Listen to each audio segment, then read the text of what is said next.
Friends, wish you happy Vasanta Panchami to everyone. వసంత పంచమి అంటే ఏమిటి? మన నేటి మాట లోపల మనం వసంత పంచమి గురించి తెలుసుకుందాం ఫ్రెండ్స్. మాఘశుద్ధ పంచమిని సరస్వతి జయంతిగా ఆరాధించడము అనేది మనకి పురాణాల్లో ఇతర శాస్త్రాల్లో కనపడుతున్నప్పటికీ ఆ అంశము కనపడుతున్నటువంటి విషయం అన్నమాట. ఈ మాఘశుద్ధ పంచమికే వసంత పంచమి అనే ఒక వ్యవహారిక నామం కూడా ఉంది, జనరల్గా పిలుచుకుంటాం. నిజానికి వసంత ఋతువు చైత్రమాసంలో వస్తుంది, కానీ శాస్త్రరీత్యా దీనికి శ్రీ పంచమి అనే పేరు కూడా ప్రసిద్ధంగా మనకు కనపడుతూ ఉంది, అందరూ పిలుస్తూ ఉంటారు ఫ్రెండ్స్.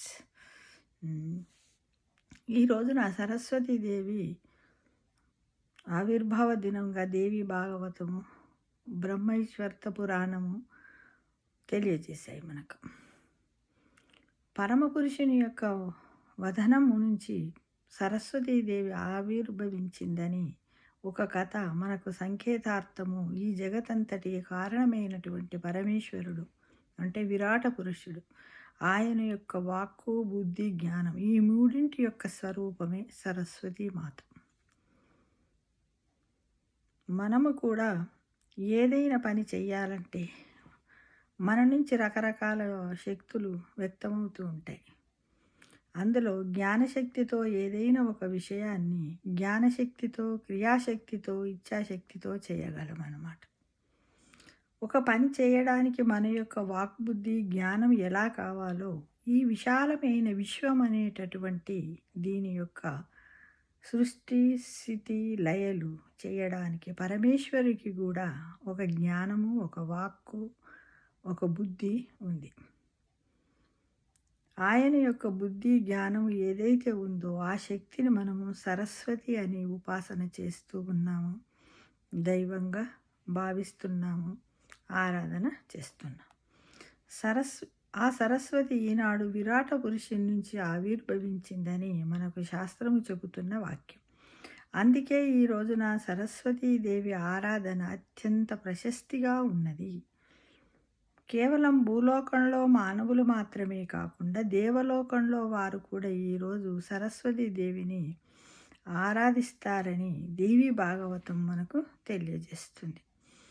అందుకు ఈ రోజున విద్యార్థులు, పెద్దవారు అందరూ కూడా అమ్మవారిని వివిధ రకాలుగా పూజిస్తారు. చిన్నపిల్లలకు కూడా శ్రీ పంచమి రోజు, వసంత పంచమి రోజు అక్షరాభ్యాసం చేస్తారు. ఇక మన ఇండియాలో బాసర, విద్యా సరస్వతి, వర్గల్ అంటే సిద్దిపేట జిల్లా, ఇలా 2 ప్రసిద్ధమైనటువంటి దేవాలయాలు. అక్కడ పిల్లలందరికీ అక్షరాభ్యాసం పెట్టించడం జరుగుతూ ఉంది.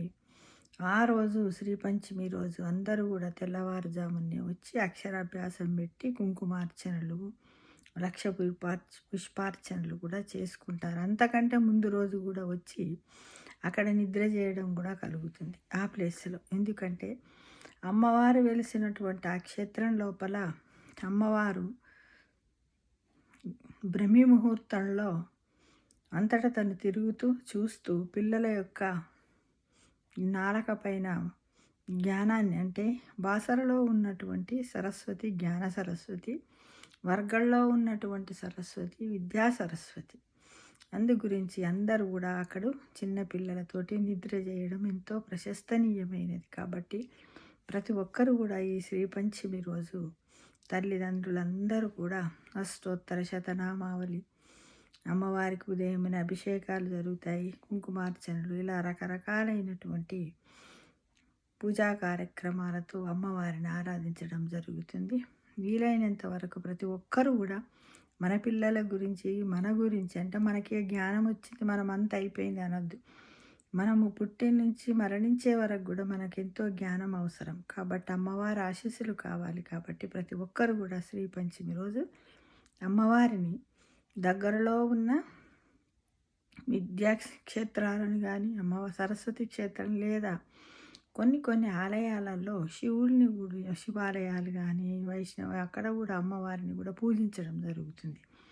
ఎందుకంటే అమ్మవారి యొక్క అలంకరణ చేసి ప్రత్యేక కార్యక్రమం అలాంటి గుళ్ళల్లో కూడా మనం దీపారాధన చేసి శివాభిషేకాలన్నీ చేస్తే అమ్మవారు సర్వాంతర్యామి, జ్ఞానశక్తి, సర్వశక్తులు అమ్మవారికి ఉంటాయి కాబట్టి ప్రతి ఒక్కరు కూడా ఏజ్తో ప్రమేయం లేకుండా ప్రతి ఒక్కరు కూడా అమ్మవారిని ఆరాధిస్తూ మన మనస్సును అర్పిస్తూ అమ్మవారి యొక్క ఆశీస్సులకు మనం ప్రాప్తులము కావాలని నేను మీ అందరినీ కూడా ఆశిస్తున్నాను.